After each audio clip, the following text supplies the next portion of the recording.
On arrive sur un militaire qui était retranché avec 64 tonnes d'explosifs. Si tu considères un preneur d'otage comme un ennemi, c'est mal parti. Ah oui. Le preneur d'otage, c'est la solution. Tout ce que tu vois dans les films, c'est complètement bidon. Salut à tous et bienvenue sur On Time. Il a été pendant 10 ans le négociateur de la cellule de crise majeure du GIGN. Prise d'otages, enlèvement, grand banditisme, Bernard Tellier a réussi l'exploit de ne jamais avoir failli à ses missions de négociation. Bon, merci beaucoup Bernard d'avoir accepté cette interview. Merci. C'est très sympa. On va commencer le d'accord pas d'accord. Vous êtes déjà énervé en négociation. Est-ce que vous êtes d'accord? Ah, en négociation? Oui. Pas d'accord. Allez, jamais. Non. Pourquoi? Parce que je commence, quand je fais une négociation, je ne suis plus Bernard Tellier, je suis le négociateur. Donc à partir de là, il y a un mécanisme qui se met en place et je suis un professionnel et plus entre guillemets un particulier. Et c'est-à-dire qu'un bon négociateur doit savoir gérer ses émotions. Donc à partir de là, si tu ne sais pas gérer tes émotions, si tu te fais embarquer par tes émotions, eh bien, tu vas avoir du mal à convaincre l'autre. Donc c'est important de maîtriser ses émotions. Et d'ailleurs, on pourrait développer là-dessus parce qu'il y a tellement de choses à dire sur la maîtrise de ses émotions, parce qu'il y a plein de gens qui ne connaissent pas l'intelligence émotionnelle, par exemple. Et ça fait partie de la maîtrise de ses émotions. Donc, quand je suis en négociation, je suis le professionnel, je me conditionne et je fais extrêmement attention à mes émotions. Justement, d'accord, pas d'accord, au GIGN, il n'y a pas de place pour les émotions. Il faut maîtriser ses émotions, mais du coup, est-ce que... Il n'y a pas de place, pas d'accord, non. Les gens au GIGN sont beaucoup dans l'émotion. Ils sont beaucoup dans l'émotion. Si on est un groupe assez particulier, pourquoi? Parce qu'on est, tu as vu mon gabarit, j'ai pas un gabarit hors norme, hein, il n'y a pas des super gros gabarits au GIGN. D'ailleurs, le recrutement, il faut des gens physiques pour rentrer au GIGN parce que c'est quand même assez dur, les tests sont assez durs. Mais on va rechercher avant tout des gens en qui on a toute confiance. Et la confiance, ça se passe par la communication, ça passe par une façon de vivre. Et il y a réelle communication entre deux personnes lorsqu'il y a un échange d'émotions. D'ailleurs, communication, c'est commun. Dans communication, le premier mot, c'est commun. C'est mettre en commun des émotions. Il y a réelle communication entre deux personnes lorsqu'il y a un échange émotionnel. Donc, au GIGN, non, il y a des gens qui montrent leurs émotions. Et d'ailleurs, si tu veux réussir une prise d'otage, il faut échanger des émotions. Donc non, il y a beaucoup d'échanges émotionnels au GIGN. Oui, tant mieux parce que c'est super agréable. Oui, oui, tant mieux. Ouais. Et justement, est-ce que cette émotion, on la retrouve aussi quand il s'agit d'échanger avec l'ennemi? Est-ce qu'il ne faut pas, quelque part, aussi sympathiser un peu avec lui? Oui. Ouais. Alors, justement, il ne faut pas confondre sympathie et empathie. Ah oui. Là c'est complètement différent. L'empathie, c'est comprendre les émotions des autres. Comprendre pourquoi la personne elle est contente, pourquoi elle est déçue, pourquoi elle a tué, pourquoi elle ne veut pas se rendre. La sympathie, c'est souffrir avec. C'est-à-dire ressentir les émotions de l'autre. Et à partir de là, moi par exemple, je t'ai expliqué vite fait la différence, c'est que des fois sur des prises d'otages qui duraient 48 heures, le preneur d'otage allait se confier sur des détails intimes de sa vie. Moi, j'étais obligé de me confier sur des détails intimes de ma vie si je voulais créer un lien avec lui. Et puis au bout de 48 heures, je me disais, mince, si j'avais eu son parcours de vie à ce type, si j'avais été abandonné à l'âge de 6 mois, si j'avais fait de famille d'accueil en famille d'accueil, si j'avais été violenté à l'âge de 5 ans, je ne serais pas mieux que lui. Et là, bam, j'ai basculé dans la sympathie. Parce que je lui donne des excuses. Et je vais pu être objectif. Donc je reste dans l'empathie pour comprendre ce qu'il a souffert, c'est un gars qui a souffert, mais je ne vais pas me faire influencer par sa souffrance. Et rester objectif pour l'aider, et non pas pour souffrir avec lui. Et à partir de là, oui, tu peux le ramener à la raison. Ah oui, donc il y a vraiment cet échange pour essayer de comprendre pourquoi il a cette envie de te mettre là. Oui, c'est intéressant. Et en général, justement, qu'est-ce que veulent les ennemis? Qu'est-ce qu'ils attendent de vous? Alors les ennemis, on n'a pas d'ennemis. Si tu considères un preneur d'otage comme un ennemi, c'est mal parti. Ah oui. Le preneur d'otage, c'est la solution. C'est la solution. Ah bah oui, si tu veux avoir les otages, c'est que lui qui peut te les donner. Et donc si tu pars, et beaucoup de négociateurs font cette erreur, c'est de considérer que le preneur d'otage est un ennemi. Donc ils se concentrent sur les otages, ils donnent toute leur empathie aux otages pour essayer de les sauver. Moi, j'ai jamais essayé de sauver un otage. C'était le dernier de mes soucis, les otages. Pourquoi? Parce que si je sauvais le preneur d'otage, je sauvais tout le monde. Ah oui, ok. Donc, je donnais toute mon empathie au preneur d'otage pour qu'il se sente bien avec moi, pour gagner sa confiance en lui. Et à partir de là, une fois qu'il se sentait bien, plus il allait se sentir bien, plus mes otages étaient en sécurité. moins ils se sentaient bien, plus mes otages risquaient de mourir. Donc je me concentrais sur mes otages, sur mon preneur d'otages, mais surtout pas sur mes otages. Et donc déjà c'est une grosse différence par rapport aux autres négociateurs. Et puis il y a différentes prises d'otages. Il y a des otages rationnels où là ils veulent de l'argent, il y a des otages émotionnels. C'est une prise d'otage familiale où le mari veut que sa femme revienne, ou il veut pas perdre la garde de ses enfants, ou il y a plein de sujets différents. Donc ça dépend si c'est rationnel ou émotionnel. Ok, d'accord. Ouais, c'est intéressant. Et justement, est-ce que ça arrive de rentrer en jeu avec des personnes de l'entourage d'un preneur d'otages ou de... Bien sûr, Ouais. bien sûr. Alors c'est très important justement, quand tu arrives sur une prise d'otage, tu es obligé de te renseigner sur le preneur d'otage. D'ailleurs, le plus gros risque au GIGN, quand tu fais une prise d'otage, quand tu es négociateur, c'est de mourir. Hein. Tu t'exposes tellement. Si tu t'exposes pas, tu peux pas sauver les otages, c'est pas possible. Donc, et le preneur d'otage. Donc tu t'exposes tellement que tu prends beaucoup de risques. Mais le plus gros risque, donc c'est la mort. Ouais. Mais il y a quelque chose qui est plus dangereux que ce risque de mort, c'est l'incertitude. Cette incertitude, par définition, elle est inconnue. On ne sait jamais comment le preneur d'otage va réagir. Ah oui. Et cette incertitude emmène énormément de stress. Ouais. Tu sais, quand on te dit tu top négociation dans 20 minutes, qu'est-ce que tu vas dire au type là, qui vient de tuer 3-4 personnes? Tu as la presse qui est là, tu as le préfet qui te met la pression, tu as ta hiérarchie. Il y a la presse qui suit les négociations, qui est avec vous? Non, pas avec nous, parce qu'il y a un périmètre de sécurité, mais eux, ils veulent avoir des renseignements, donc ils font le forcing. Ils peuvent te chanter, appeler carrément le preneur d'otage, et là, à partir de là, si c'est une ligne fixe ou même un portable, ben, ils te font bloquer le portable. Donc voilà, il y a énormément de personnes. Il y a la famille des otages aussi qu'il faut incorporer dans l'équipe. Il y a les témoins, il y a les victimes qu'on a pu sauver. Donc il y a énormément de personnes qui tournent autour de là-dedans. Il faut passer un moment avec chaque personne parce qu'ils peuvent te donner des informations extrêmement importantes. Ah oui, non, mais c'est hyper intéressant. Du coup, il y a un vrai travail. Et justement, quels sont les moyens que vous avez à disposition pour vous renseigner sur ces personnes-là? Alors, il y a la gendarmerie locale qui est là, qui nous aide énormément. C'est-à-dire que moi, j'ai un besoin de renseignement, je demande au gendarme. Le gendarme connaît tout le monde dans la Circo. Il sait si la personne est suivie par des psys, il connaît son médecin traitant, il connaît si il a l'habitude de voir le maire ou des trucs comme ça. Donc, moi, je vais demander beaucoup plus rapidement les gens qui le connaissent grâce aux gendarmes qui sont là et qui connaissent bien leur circonscription. Okay. D'accord. Au GIGN, vous pouvez être appelé à n'importe quel moment. Est-ce que vous êtes d'accord? Oh que oui. Ouais. Ah oui, non mais c'est non mais c'est tout le temps. C'est tout le temps. Pour te donner un exemple, on est logé par l'État, donc on n'a pas des grosses payes au GIGN, hein, on est militaire, on a des payes modestes, et donc on ne pourrait pas se loger. Le GIGN est basé à Versailles. On ne pourrait pas se loger à Versailles avec nos payes. Donc, heureusement, on est logé par l'État parce qu'on est gendarme, on est logé par l'État. Mais on est logé, mais vraiment à côté de la caserne. Pourquoi? Parce que quand le beeper sonne, tu as 15 minutes maximum pour être au GIGN. Ah ouais. 15 minutes, qu'il soit 2h du matin, 3h de l'après-midi ou minuit, tout le monde, dans les 15 minutes, tout le monde est au GIGN. Je crois qu'on est l'unité opérationnelle la plus rapide au monde. Ouais. Aucune unité peut être opérationnelle en un quart d'heure. Donc au bout d'un quart d'heure, on est au GIGN et dans la demi-heure, maximum, tout est chargé. On est capable de partir en Afghanistan, au Mali ou sur Paris. Ah ouais. Ah non, c'est impressionnant. Ça doit être difficile quand même de lâcher la pression au quotidien. En fait, il y a tout le temps ce... Ah ouais, mais je pense qu'on est des hommes qui n'aime pas lâcher la pression. Non, on adore la pression. D'ailleurs, on est performant sous pression.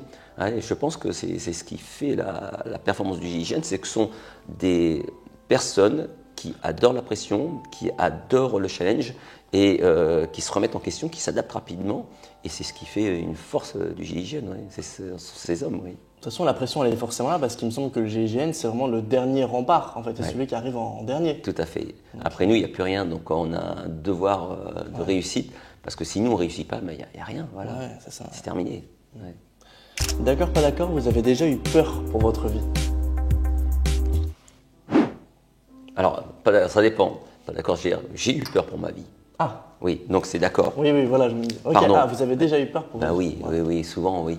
Comme je te l'ai dit, le plus gros risque, c'est la mort. Et donc on se prépare, on a des entraînements extrêmement lourds, extrêmement intensifs, en mission pour baisser ce risque de mort, mais on met un pare-balles, on est armé. Mais malgré tout, il y a un risque énorme parce qu'on va prendre des risques pour sauver le preneur d'otages, pour sauver les otages. Et donc on s'expose énormément et on a une chance au GIGN, c'est qu'on a une bonne étoile. Ouais. Et je t'assure, hein, combien de fois on s'est dit ça, mais comment ça se fait qu'il n'y a pas eu de mort pendant la mission? C'est passé à côté de nous, c'est passé entre nos jambes, les gens nous tirent dessus et il y a vraiment une belle étoile. J'ai l'impression que quand, tu sais, on essaye d'œuvrer pour le bien, il y a quand même quelque chose qui nous protège. C'est un peu bizarre ce que je te dis, mais moi, c'est ce que j'ai ressenti. Vous voyez, on a énormément de chance au GIGN. Alors, il y a un entraînement qui est extrêmement lourd, on est extrêmement performant.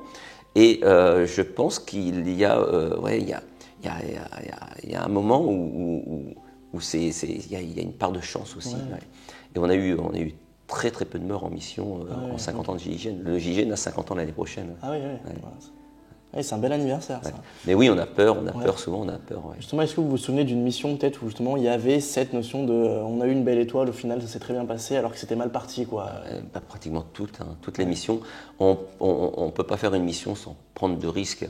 Et qui dit de risque dit une exposition énorme pour sauver tout le monde.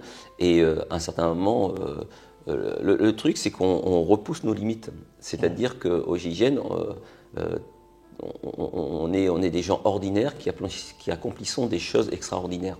Mais comme on est tous ensemble, on ne s'en aperçoit pas. On s'en aperçoit surtout quand on sort du GIGN et qu'on se dit tiens, j'ai fait quand même un métier incroyable. Alors qu'au GIGN, on ne s'en rend pas compte parce qu'on est tous dans le même engrenage et on fait tous la même chose. Mais à chaque mission, oui, tu te dis waouh, on a eu vraiment beaucoup de chance. Ouais. Mais encore une fois, je pense qu'il y a cet entraînement derrière qui est là pour parce que la chance, ça se gagne, hein, qui est là pour gagner cette chance. Ouais. Ok, très bien. D'accord, pas d'accord, la négociation au GIGN peut prendre beaucoup de temps. D'accord. Plus longue négociation, c'est 3 jours. 3 jours. Ouais, 3 jours. C'est très éprouvant psychologiquement, très éprouvant physiquement parce que c'était au mois de décembre en extérieur, donc dans l'est de la France, il faisait extrêmement froid. Et il y avait un risque de mort énorme parce qu'on arrive sur un militaire qui était retranché avec 64 tonnes d'explosifs. Et donc, je fais une enquête sur lui, des problèmes avec ses hiérarchies, des problèmes un peu psychologiques. Mon patron me dit, est-ce que tu penses qu'il peut faire tout péter? Je dis, il y a 80% de chances qu'il fasse tout péter. Et là, on décide quand même d'y aller. Parce qu'on ne peut pas rester comme ça, on ne peut pas lancer d'assaut, il est dans un bunker. Et donc, avant d'aller la négociation à sa porte, d'aller faire la négociation à sa porte, je vois le démineur et je lui dis, à quelle distance il faut que je me mette pour pas mourir? Il a un léger sourire, il me dit tu peux te mettre où tu veux, tu mourras. Il dit j'ai calculé, c'est mortel dans un rayon de 5 km. Donc on a évacué tous les villages et j'ai commencé la négociation et on a pris une petite équipe d'intervention avec moi, mais réduite parce qu'on ne voulait pas exploser tous les GIGN. Ils étaient 4 je crois, cachés dans les fourrés à côté de moi. Et puis j'ai commencé la négociation et on a mis 3 jours pour faire sortir de là-dedans. Ouais. 3 jours pour gagner sa confiance. Et puis au bout de 3 jours, il est sorti. Ouais. D'ailleurs, ça m'a surpris quand il a commencé à vouloir sortir. Ça a été même trop vite. Je lui ai dit attends. Ouais. Non, parce que nous on avait peur qu'il sorte avec un détecteur, un relâchement. Alors donc il y avait beaucoup de choses à prévoir. Ouais. Il faut faire attention. Et du coup, c'était même les nuits aussi que vous passiez. Ouais. Alors comment on fait? Parce qu'on ne peut pas faire 3 jours sans dormir, c'est pas possible. Hein. On n'est pas des surhommes. C'est-à-dire que quand il commence à s'endormir, on le ressent. Nous, qu'est-ce qu'on fait? Le négociateur va s'endormir aussi. Et puis quand il commence à se réveiller, l'équipe d'assaut d'urgence qui est là, ils viennent me réveiller. Il fait là, le preneur d'otage te réveille, il faut que tu te réveilles. Et donc hop, je me cale sur lui en fin de compte. Ok, oui, d'accord. Moi, c'est ça. Un peu quand on a des enfants en bas âge, quand ils pleurent tellement, donc on est obligé de rester debout. Mais dès qu'ils dorment, on dort. Voilà. Ouais, c'est vrai. Et on peut être réveillé à n'importe quelle heure de la nuit. Ah ouais, n'importe quelle heure de la nuit, c'est pareil, voilà. Ouais. Vous avez déjà échoué en négociation au GIGN? Alors, les deux. Pourquoi? Tout simplement, c'est qu'on est un groupe. C'est-à-dire que c'est pas la négociation, c'est pas l'équipe d'assaut. En fin de compte, il y a 3 pôles qui sont importants quand on arrive au GIGN, quand on fait une intervention. Tu as le négociateur, tu as l'assaut, et tu as les tireurs d'élite. On travaille tous ensemble. Et on a un officier coordinateur qui est au-dessus, qui a un œil sur le négociateur, qui a un œil sur l'équipe d'assaut et qui a un œil sur les tireurs d'élite. Les tireurs d'élite ne sont pas là pour tirer, ils sont là pour donner du renseignement. C'est-à-dire qu'ils ont des grosses lunettes, et avec leurs fusils, avec leurs lunettes, ils arrivent à décrire le preneur d'otage, à me dire où il est, à l'équipe d'assaut où ils se trouvent, les otages, ça, donc ils donnent beaucoup de renseignements. Ouais. Mais moi, après, j'ai la tête dans le guidon et je vais essayer de sauver le preneur d'otages pour essayer de sauver les otages. Et les secondes, les heures défilent comme des secondes pour moi parce que je suis tellement pris. Et des fois, l'équipe d'assaut a une opportunité. Et là, l'officier coordinateur me dit Bernard, stop négo. Il va falloir que je ravale ma salive, que je ravale mon ego et que je me dise ok, ils ont une meilleure opportunité et je laisse la place à l'équipe d'assaut. Okay. Et d'un coup, l'équipe d'assaut lance l'assaut et un jour, ça s'est mal passé, le gars, ils n'arrivent pas à l'attraper. Et là, l'officier négociateur me dit Bernard, il faut que tu reprennes la négo. Donc il faut rester quand même. Donc on cède, voilà. Donc oui, si tu n'y arrives pas, il y a l'équipe d'assaut qui est là pour t'aider. Et si l'équipe d'assaut n'y arrive pas, moi je suis là pour reprendre la main. Donc et à force, mais on y arrive, voilà, on y arrive. Mais il faut rester sur le qui-vive. C'est pas parce que l'équipe d'assaut a lancé l'assaut que toi c'est terminé. Non. Il faut être prêt à reprendre le challenge s'ils n'y arrivent pas. Et l'équipe d'assaut pendant 24 heures, 48 heures, si je négocie, ils sont sur le qui-vive pour être prêts à m'épauler. Donc on est vraiment tous ensemble. Et c'est pour ça que oui. Ça arrive que j'y arrive pas, mais l'équipe d'assaut est là pour m'aider. Et si eux, ils n'y arrivent pas, je suis là pour les aider. Donc il y a vraiment cette notion aussi de frère d'armes, un peu entre guillemets. Ouais. C'est pour ça que le négociateur fait de l'assaut aussi. Ouais, c'est-à-dire qu'on a un tronc commun, c'est l'assaut. Et puis après, on a plusieurs spécialités. Moi, par exemple, je faisais l'assaut comme tout le monde, mais j'étais négociateur, mais j'étais aussi juteur opérationnel. C'est-à-dire qu'on est largué par avion, avec un parachute, parce qu'on ne le fait qu'une fois. Et pour plein de missions différentes. On était une quinzaine au GIGN d'être juteur opérationnel. On va faire un stage de plusieurs mois à Pau, à l'école des troupes aéroportées de Pau, à l'ETAP ça s'appelle, et avec des unités spéciales. Et c'est un super stage d'ailleurs. Et tu ressors, tu es shooter op, c'est vraiment un super diplôme et tu fais du parachutisme, donc c'est génial. Ouais, c'est sympa. Ouais. Mais c'est vrai que beaucoup, quand on pense à négociateur ou GIGN, beaucoup pensent que ça va être des personnes qui vont être enfermées dans leur bureau, derrière leur ordinateur et qui vont négocier au téléphone. Alors pas du tout. Pourquoi c'est important d'être sur le terrain, justement ? Alors déjà, je crois que, alors je mets entre guillemets, je crois qu'on est la seule unité où le négociateur fait de l'intervention. Ah, okay. Toutes les autres unités, c'est comme tu as dit, ils font que de la négociation. Nous, pourquoi on fait ça, et je trouve ça génial, c'est que le négociateur fait partie du groupe. S'il va jamais sur le terrain, s'il ne fait jamais de mission, il ne va pas être reconnu par l'équipe d'assaut. Ouais. Et déjà, ça risque de faire un conflit entre le négociateur et l'équipe d'assaut. Là, le lundi, le négociateur est dans l'équipe d'assaut, dans la colonne d'assaut avec tout le monde. Le mardi, il est à la négociation. Et il faut savoir que dans la colonne d'assaut, on est 10, un groupe d'assaut c'est 10 personnes, mais on est 10 personnalités différentes, parce qu'on est tous différents, mais aussi on est 10 spécialistes différents. C'est-à-dire que on retrouve le négociateur, on retrouve le tireur d'élite, parce que les tireurs d'élite c'est pareil, tout le monde fait de l'assaut. Et donc, demain, il peut y avoir le négociateur et le tireur d'élite qui ne sont pas dans la colonne d'assaut parce qu'ils sont en poste. Voilà. Donc, à un certain moment, on fait tous à peu près le même nombre d'assauts. Et donc c'est important parce qu'il y a une reconnaissance, voilà.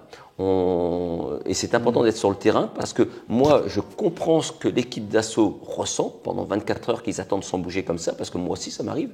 Et l'équipe d'assaut savent très bien que eux, je sais ce qu'ils ressentent, donc que je perds pas du temps, que je vais tout faire pour que eux soulager leur mission aussi. Et donc il n'y a pas de conflit entre nous, et ça c'est bien.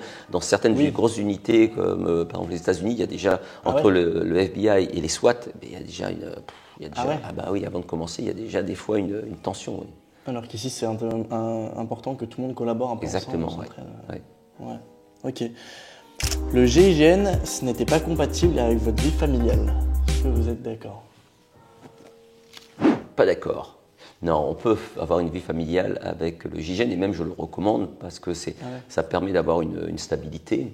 On ne veut pas de quelqu'un qui est complètement fou, qui part comme ça à l'assaut tout seul. Non, on est D'ailleurs, on dit agir en homme de réflexion et réfléchir en homme d'action. Et donc, ça permet, on ne veut pas des foufous qui partent partout. On veut des gens qui sont assez stables, qui réfléchissent, qui prennent des risques mesurés et surtout qui pensent collectif plutôt qu'individuel. Ouais. Et donc, déjà, une famille, tu es obligé de penser collectif. Et donc, c'est un point supplémentaire. Et il faut savoir que les familles ne stressent pas tant que ça. Pourquoi ? Parce que quand tu pars, tu es super content de partir. Parce que tu vas sauver des vies, tu vas servir ton pays. Et donc, les familles nous voient partir avec la banane, on est heureux de partir. Et quand on revient, on a sauvé des vies, ça se passe souvent très très bien.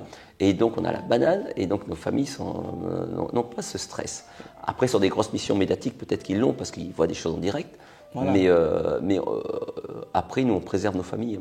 On ne dit jamais à nos familles, là, on a failli mourir, là, ça a été chaud. Non, c'était génial. Bah oui, on va transmettre. Si on fait ça, ça serait un peu lâche, c'est-à-dire qu'on transmettrait notre stress à notre famille, tu te débrouilles avec. Allez, moi je t'ai filé mon stress. Non. Donc on va leur donner que du positif. Ouais. Par exemple, un jour, je fais une négo et on est toujours 2 négociateurs. Donc si j'étais le principal, je négociais. Et le deuxième, qui était plus jeune que moi, il me dit, Bernard, il me dit, je pense que là, c'était pour le militaire justement. Il me dit, là, je pense qu'on va mourir. Et j'ai appelé ma femme pour lui dire que je ne rentrerai pas. Je dis, non, tu fais pas ça. Je dis, fais pas ça parce que si tu appelles ta femme, tu vas lui dire, ok, je vais mourir, je rentre pas, tu raccroches, qu'est-ce qu'elle va faire qu'est-ce qu'elle va faire elle avec ton stress? Ouais. Donc je dis, tu l'appelles pas, tu l'appelleras quand la mission sera terminée pour lui dire que tu rentres, mais tu l'appelles pas maintenant. Ouais. Et donc là-dessus, je suis pas d'accord parce que on n'a pas à transmettre notre stress et je trouve que même c'est ne plus savoir gérer son stress si tu le transmets aux autres. Gérer son stress, c'est pouvoir faire la part des choses et puis garder les informations utiles, ne pas tout dévoiler aux autres pour pas contaminer les autres. Oui, non, c'est bien intéressant. Et pour finir, la question d'un abonné qui demande Raquel Murillo dans La Casa de Papel, est-ce que c'est une bonne négociatrice? Je ne sais pas si vous avez vu oui, j'ai vu la série. Alors, ça fait un moment que je ne l'ai pas regardé. Je ne sais pas s'il y a des nouveaux épisodes maintenant, mais moi j'ai regardé les 2 premières saisons. C'est déjà bien. Oui, c'est déjà pas mal. Mais j'ai adoré. J'ai adoré, mais j'ai été plus du côté des voyous entre guillemets. Bah oui, parce que c'est vrai qu'ils sont sympas. Ils font ça pour la bonne cause, tout ça. Ouais. Et puis j'ai toujours été du côté des bons. Donc là, je me dis tiens, un peu des voyous, c'est sympa aussi. Après, non, il y a tous ces films avec des négociateurs. Non, c'est complètement bidon. Et tu peux pas, par exemple, moi je vois des négociateurs dans les films qui raccrochent. Parce que voilà, non, tu fais pas ça, parce que si tu raccroches, il va te tuer un otage. Voilà, donc tout ce que tu vois dans les films, c'est complètement bidon. Pourquoi ils font ça? Parce que ça met de la tension, ça tient en haleine le spectateur. Si on mettait vraiment une négociation type GIGN à la télé, non, je pense que ça ne marcherait pas tellement. Ouais. Ouais. Il faut rajouter des choses. Ouais. Ouais. Et vous n'avez jamais essayé de la mettre à l'envers, entre guillemets, à un preneur d'otage ou quelqu'un, en essayant de le piéger finalement ouais. Alors là, c'est plus de la négociation, c'est de la manipulation. Voilà, c'est ça. Et ça, est-ce que vous êtes en mesure? Non, pourquoi? Parce que si tu manipules quelqu'un, la personne le ressent. Ouais. Ah ouais? Tu sais, entre manipulation et négociation, la frontière est vraiment très très proche. C'est-à-dire que la négociation, c'est entre guillemets obliger quelqu'un de faire quelque chose qu'il ne veut pas, mais pour son bien. La manipulation, c'est pareil, c'est obliger quelqu'un à faire quelque chose qu'il ne veut pas, mais ça va lui porter préjudice. Et c'est là où est la frontière. Moi, j'ai toujours fait des choses avec mes preneurs d'otages pour leur sauver la vie. Ouais, oui, et j'ai toujours réussi. Par exemple, moi, je vois tu vas sur Internet, tu vois des vidéos de grands groupes étrangers où ils sont dans la manipulation, où le preneur d'otage, quand il sort, il le tue. Et voilà. Et là, c'est de la manipulation. Et il faut faire attention parce que si tu tombes sur quelqu'un de très sensible, il peut le ressentir, ça.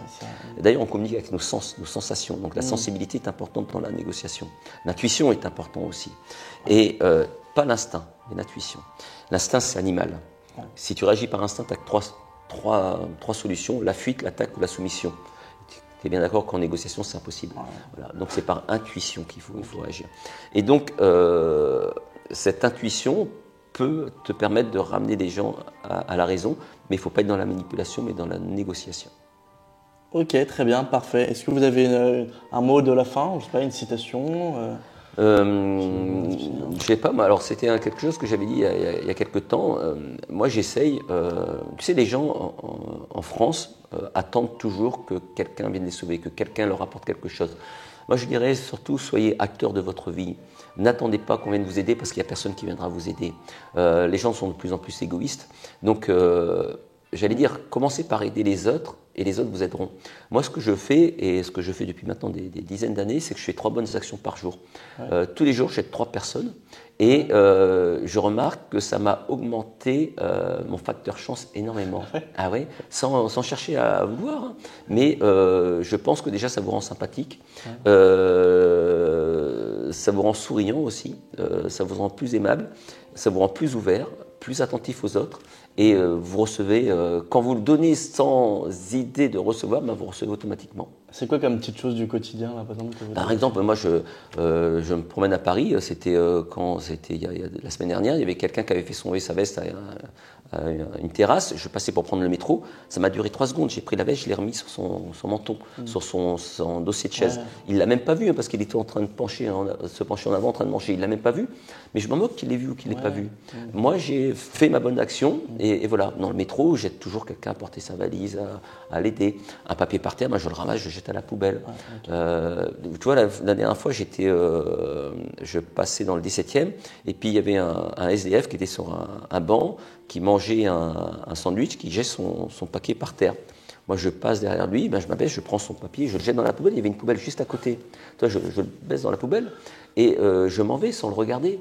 Je m'en moque qu'il l'ait jeté par terre, je ne vais pas commencer à lui faire une réflexion ou quoi que ce soit. Ce gars, j'aimerais surtout pas être à sa place, il est au bout de la vie, peut-être que lui, il n'en a rien à faire d'un papier par terre, c'est plus sa priorité.